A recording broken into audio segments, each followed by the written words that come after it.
Now, many of you will know that it is now 8 days to go until we get the official launch of the Firefly sub-brand or NEO's Firefly sub-brand.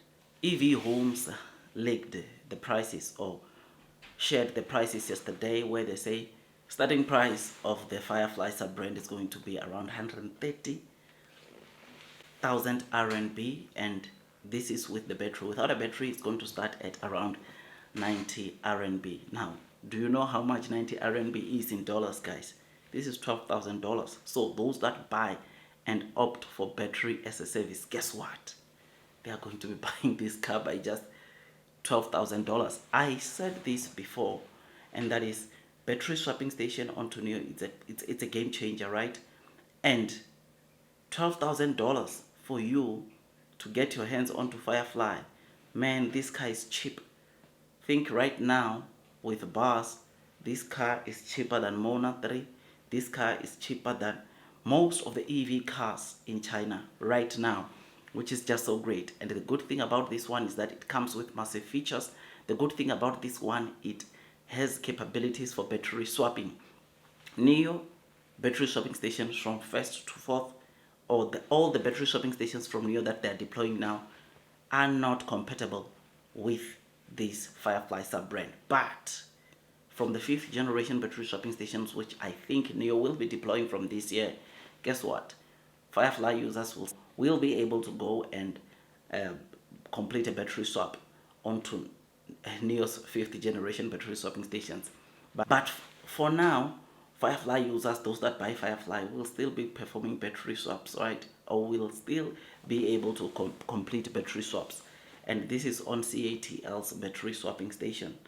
You will know that we have seen a video, I think also yesterday, showing a Firefly on inside CATL's battery swapping stations. And those battery swapping stations are the ones that are going to be completing or helping Firefly users complete a battery swap, which is something that is great. I think it was a strategic partnership with NEO and CATL, this one, because look, CATL is the biggest supplier of NEO batteries, right?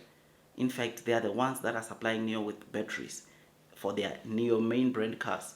But for sub-brand Onvo, we know that there is Sunwoda, there is BYD, then there's another one. I'm not sure if CATL also is supplying batteries for the Firefly sub-brand, but I think so. It would make sense. I mean, if they are swapping or able to swap onto CATL's battery swapping station, I suppose CATL is also supplying, of course, Firefly with these batteries, which is something that is obviously good. You will know that the battery onto Firefly standard battery pack is 42 kilowatts, which can give you 420 kilometers at a single charge, or after you have swapped out the battery in your car, which is just so amazing. The good thing about Firefly sub-brand is that, number one, it's cheap, it's efficient, because if it's a 42 kilowatt hour battery, it means that for every kilowatt in that car, you can travel 10 kilometers, which makes this car to be one of the most efficient cars, or car that will save you a lot of that will save you, because it does not consume much power, which is something that is great, something that is exciting, and it shows us the massive progress that obviously NEO did with this sub-brand. So this is what we are seeing, and it's very interesting. A lot of people are in China out there are really fascinated about NEO's battery swapping stations. I mean, just a couple of minutes ago, someone shared a video of a Mercedes going inside NEO's battery swapping station, wanting to complete a battery swap. And that car, it's not an EV, but a gas car, right? Which makes me want to think that there are still a lot of people in China that are fascinated by what's going on when it comes to battery swapping station. And there's still more work that NEO, CATL, the government needs to do to make sure that people are aware what battery swapping is all about, to make sure what battery swapping stations can do, because some of the even NEO users themselves, they know NEO as being the only car brand that does battery swapping. They don't even know that Onvo does battery swapping. So it's important that more education is there, or more marketing is there for people to be aware what this infrastructure is all about.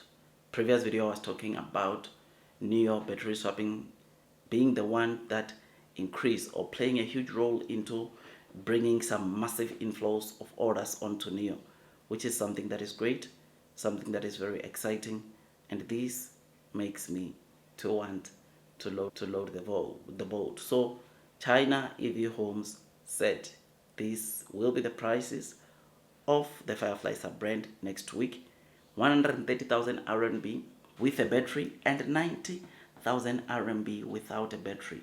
This simply means that those that, of course, buy and subscribe to BaaS, they are going to obviously see themselves cutting some couple of bucks and buy that car by 12,000, which is something that is great. Buying a battery or an EV car without a battery, but rather rent out the battery, it is a good move. We have discussed why is it a good move to those that buy these cars without batteries, because annual tests have started. Annual tests are compulsory to those that are driving EV cars, and if your car is found with fault, fortunately you will have to pay. You will have to pay for that battery, because you might not even allow to drive your car on the Chinese road, because it is a risk, or it imposes risks to other consumers on the road, right? So these are all good news. Otherwise, I just thought I'd give you this quick update. Blue sky is coming, long-term will win. Those that are persevering through what they have used the share price will most definitely be rewarded with time. Share price wise, I know NIO might not be doing the most, but we shall be rewarded in the long term. Those that are persevering will most definitely be rewarded. I will see you on the next one, man. And God bless you all.